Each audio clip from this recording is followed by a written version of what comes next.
The story of the Osus in Igboland. Title: Echoes of Tradition, Chizobam's Journey. In the heart of Urata, a picturesque village nestled amidst the rolling hills of Imo State, there lived a girl named Chizobam. Her beauty was renowned far and wide, with skin as radiant as the morning sun and eyes that sparkled like the waters of the nearby Autamiri River. But Chizobam's beauty was more than just skin deep. It was a reflection of her indomitable spirit and unwavering resolve. Chizobam was born into the Osu caste, a group of people considered outcasts in Igbo society due to ancient superstitions and beliefs. Despite her beauty and intelligence, she was condemned to a life of loneliness and isolation, barred from marrying into respectable families, and forced to watch as her peers found love and happiness. In Igbo culture, the Osu caste system is deeply rooted in tradition and belief. One of the circumstances that can lead to someone being labeled as an Osu is their association with a revered deity, such as Onyinyem. In some cases, individuals or their families may seek refuge at the shrine of a deity, like Onyinyem, to escape a perceived threat, such as being used for sacrifice. All it takes is for someone who envies an individual from a well-off family to nominate them when the need arises for human sacrifice to appease the gods or a particular deity in the Igbo community. Once the parties involved agree, they scour the person's home to apprehend them. The only recourse for the person is to flee to the shrine and cling to one of the deities for protection while pleading for assistance. Despite its apparent simplicity, this action automatically marks the person and their entire family, including future generations, as Osus.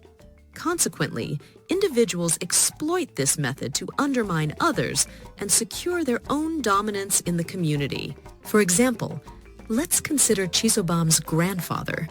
When faced with the prospect of being sacrificed, he sought protection at the shrine of Arusi Onyinyem.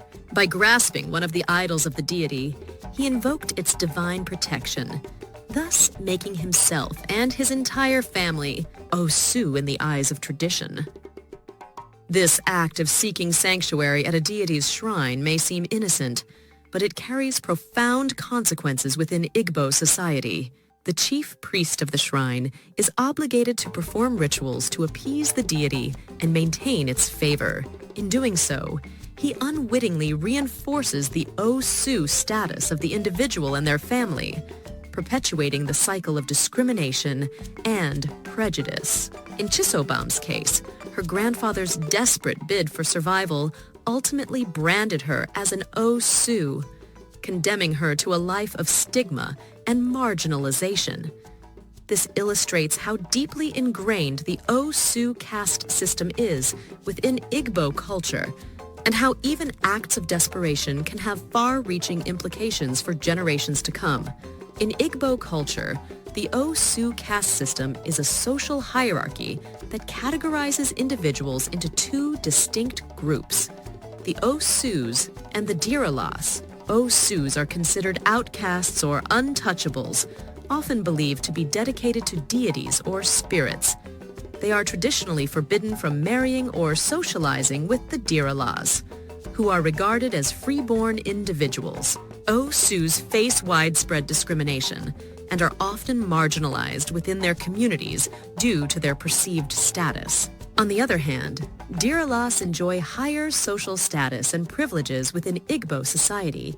They are free from the stigma associated with the Osu caste and are afforded greater opportunities for marriage, education, and participation in community affairs. Diralas typically hold positions of authority and influence, and their lineage is often traced back to esteemed ancestors within the community. Despite efforts to eradicate the Osu caste system, its legacy continues to persist in many parts of Igboland, perpetuating discrimination and inequality among its people. Yet, amidst the shadows of tradition, Chizobam dared to dream of a love that transcended the boundaries of caste and creed. Her heart yearned for companionship and understanding, for a partner who saw beyond the labels society had placed upon her and loved her for who she truly was. As Chizobam's story unfolds, she finds herself entangled in a web of family conflict and societal expectations. On one side stands her devoted suitor, Namdi, a Dirala, whose love for Chizobam knows no bounds.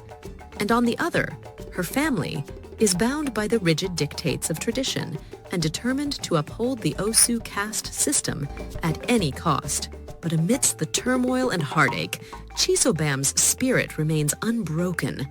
She's a girl of fierce determination and unwavering courage, a soul destined to defy the odds and carve out her own path in life. As Chizobam's journey takes her from the tranquil landscapes of Urata to the bustling streets of Lagos, she discovers that love knows no boundaries and that true happiness lies in being true to oneself. And though she may never marry from Igboland due to the customs of her people, Chizobam finds solace in the love of a Yoruba man named Bola from Abeokuta, Ogun State, with whom she builds a beautiful family of her own.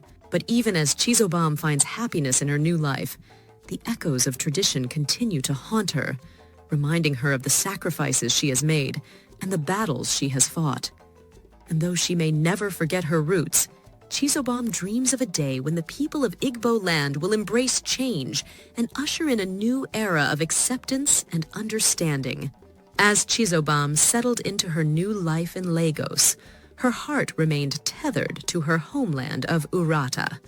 Despite the distance, she carried with her the memories of her family, the songs of her village, and the hopes for a better tomorrow for all those who were bound by the chains of tradition. Chizoba and Balla crossed paths at the church parking lot following the service. Their immediate connection propelled their journey to marriage much faster than they had anticipated, even though they hailed from different Nigerian tribes. But even as Chizobam found happiness in her marriage to Bola and the joy of raising their children, a part of her remained restless. She longed to return to Urata, to confront the prejudices that had shaped her destiny, and to challenge the status quo that had held her captive for so long. As Chizobam's resolve to bring about change grew stronger, she found herself drawn back to the land of her birth, determined to confront the ghosts of her past and to pave the way for a brighter future for generations to come. But as Chizobam's journey unfolds, she will be faced with new challenges and obstacles as old wounds are reopened and long-held beliefs are put to the test. And yet, amidst the chaos and uncertainty, Chizobam remains undaunted, for she knows that true change begins with a single voice and a single act of defiance. The Diralas, often looking down on the Osus for dedicating their lives to deities, seem to forget that the word Allah in Diala means land or ground. This indicates that the Diralas are also dedicated to the god of the land. This is evident in their own traditions, such as not eating the new yam until the land god is appeased through necessary ceremonies. Thus, it's a case of the pot calling the kettle black, as none of them is truly free from the influence of deities.